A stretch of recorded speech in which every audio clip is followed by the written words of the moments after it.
An entire network of silent stone sanctuaries once cradled the earliest Christian seekers, yet most never left the pages of history, and number one is a hidden jewel that even scholars rarely mention.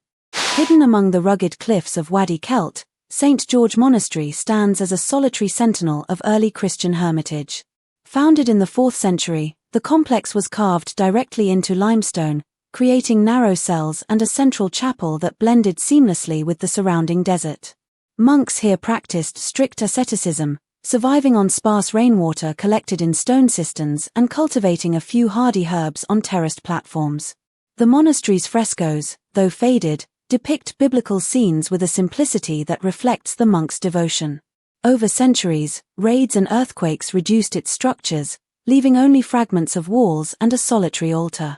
Today, visitors can walk the same stone corridors once tread by desert fathers, hearing the wind echo the chants that once filled this remote sanctuary. Surprisingly, the remote desert enclave of Deir el-Muharraq shelters the lesser-known monastery of St. Anthony, a site that predates many famous Coptic monasteries. Established around the 5th century, the community consisted of simple rock-cut cells and a modest chapel, all hewn from the surrounding sandstone. Monks relied on a natural spring that pooled at the base of the cliffs, providing water for both drinking and irrigation of a small garden where they grew dates and figures. The monastery's liturgical objects were crafted from local stone, and its walls were once adorned with simple red ochre pigments illustrating scenes from the life of St. Anthony. Though largely abandoned after the Islamic conquests, archaeological surveys have uncovered a network of hidden tunnels that likely served as refuge during periods of persecution. The silence of the site today allows a rare glimpse into the austere spirituality that defined early Egyptian monasticism. In the mist-cloaked heights of Mount Simeon, Mattai Monastery rises as a testament to Syriac Christian resilience. Founded in the early 4th century by Saint Mattai, the complex comprises stone dwellings, a basilica, and a series of defensive walls that were reinforced during the medieval period. Monks cultivated barley on the terraced slopes, using a sophisticated irrigation system that channeled meltwater from the mountain snowcaps. The monastery's library once housed dozens of Syriac manuscripts, many of which were copied by resident scribes who balanced scholarly work with daily prayer. Although the site suffered damage during recent conflicts, restoration efforts have uncovered a hidden crypt containing relics attributed to early desert saints. Today, pilgrims ascend the steep path to experience the echo of ancient chants reverberating off the stone arches, a living link to the monastic tradition that flourished in the Near East.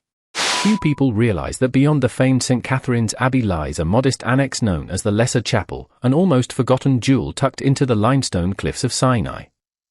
Constructed in the early 7th century, this diminutive sanctuary served as a private retreat for monks seeking solitude away from the main pilgrimage flow. Its interior is illuminated by narrow slit windows that cast shafts of light across simple frescoes depicting the Annunciation and the Ascension. The chapel's altar stone is believed to have been quarried from the same ridge that housed the legendary burning bush, lending the site an added aura of sanctity. Though largely inaccessible today, occasional archaeological expeditions have revealed a hidden cistern that collected rainwater, allowing the monks to sustain their austere lifestyle. The Lesser Chapel remains a silent witness to the early monastic yearning for isolation within the dramatic Sinai landscape. Deep beneath the fairy-tale valleys of Cappadocia, the rock-cut monastery of St. John blends seamlessly into the volcanic tuff, forming a labyrinth of chambers, refectories, and a central nave. Carved in the 8th century, the monastery features a vaulted ceiling supported by stone pillars that were deliberately left in place to mimic a forest canopy. Monks here practiced a unique form of communal worship, gathering around a central hearth for both meals and liturgical readings. The walls are adorned with delicate frescoes in muted earth tones, illustrating the life of St. John the Baptist with a stylistic simplicity that reflects the ascetic ethos of the community. Over time, seismic activity collapsed several upper chambers, sealing them off and preserving their contents. Modern visitors can still hear the faint echo of chants as they wander the dim corridors, feeling the weight of centuries of devotion. Remarkably, the secluded monastery of St. Simeon clings to the steep sea cliffs of Mount Athos, a place so remote that only a handful of monks ever set foot within its walls.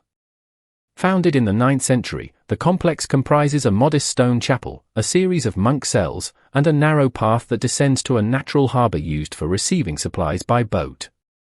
The monks cultivated olives and figs on the terrace slopes, trading the produce for essential goods. Its interior is modest, with a simple wooden iconostasis and a collection of Byzantine icons that survived numerous raids. Because of its isolation, the monastery escaped many of the iconoclastic controversies that plagued mainland sites, preserving a unique liturgical tradition. Today, the wind-whipped silence of St. Simeon offers a rare glimpse into the extreme seclusion practiced by some early Athonite hermits. According to scholars, Qasr al-Hayr began its life as a Byzantine fortress before being transformed into a monastic enclave during the 6th century. Nestled in the Syrian desert's arid expanse, the monastery's thick mud brick walls and fortified towers provided protection against Bedouin raids. Inside, monks lived in simple stone rooms arranged around a central courtyard where a communal well supplied water. The complex featured a small basilica with a mosaic floor depicting the 4 evangelists, a rare artistic treasure for a remote desert site.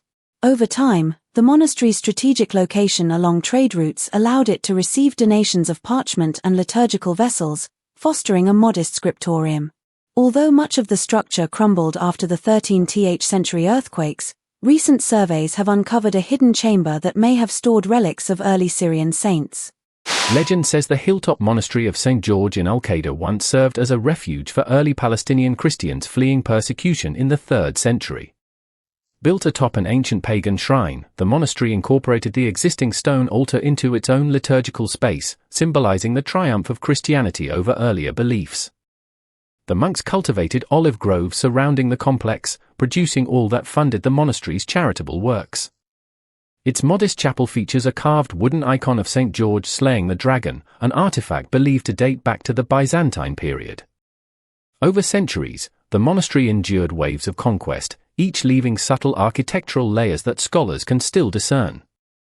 Today, the site remains a place of pilgrimage, where the scent of ancient olive trees mingles with the distant call to prayer, echoing the layered history of the land. We've traveled from the windswept cliffs of Jordan to the secluded valleys of Georgia, uncovering 10 monastic complexes that quietly shaped early Christianity. Their walls echo prayers, their frescoes whisper stories, and their very existence challenges our modern perception of early Christian life. If you enjoyed this glimpse into forgotten history, subscribe so you won't miss the next mind-expanding list we release each week. Let me know in the comments which monastery left the strongest impression on you, and please give this video a like if it sparked your curiosity. Thanks for watching.